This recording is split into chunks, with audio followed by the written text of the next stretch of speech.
Algebra 1. Let's go ahead and do some simplifying radicals part 2. Like I said, we're just kind of doing this in chunks so that you're not so overwhelmed with this simplifying radical process. I do appreciate those that reached out. I did forget that when the numbers are out front and you simplify the radical, you multiplied it to the simple part once it's simplified. I did forget that on that last lesson. So thank you for that, for asking the questions on that. Again, notice I wrote my perfect squares down the line.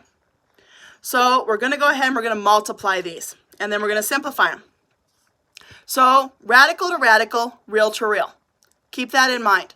So here we've got two radicals. So we're just going to go radical to radical. So I'm just going to take 12 times 32, and I get 384. So when I multiply those, I multiplied those two, I get the square root of 384. Now takes my task of simplifying this. So I'm going to go down and I'm going to start big. Okay, 100 doesn't go into it. So I'm going to work my way backwards. 81, don't think 81 goes into it. So 64. How many times does 64 go into 384? So 384 divided by 64 is 6. So I'm going to write this as the square root of 64, square root of 6. Well, what's the square root of 64? 8. 8 root 6. Simplified.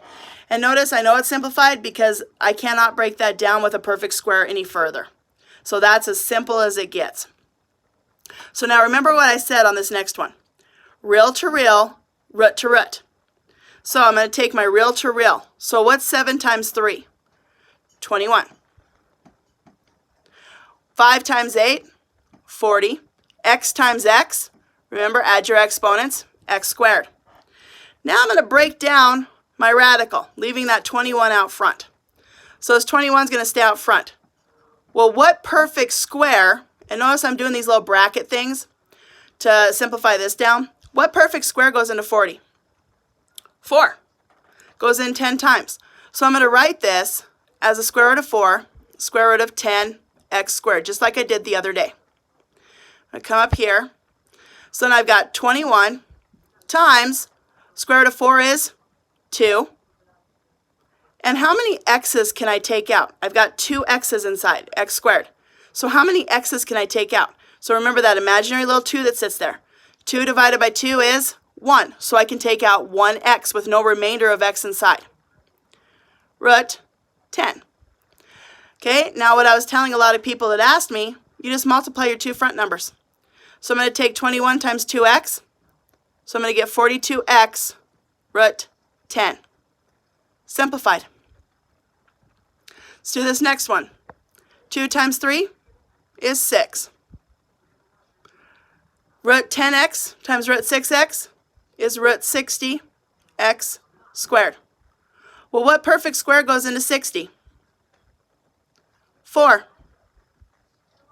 4 goes into 60 15 times. What's the square root of 4? 2. I'm going to come up here. 6 times 2. How many x's can I take out? 1. And then with the root 15.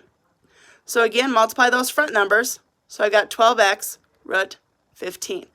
That is what you're going to do today. Those are your concepts for today. So you'll have another little assignment. Like I said, we're breaking these down into chunks. So this is just multiplying those radicals and simplifying them down. So if you have questions, you know how to find me. So lesson 11.1, simplifying radicals, part 2.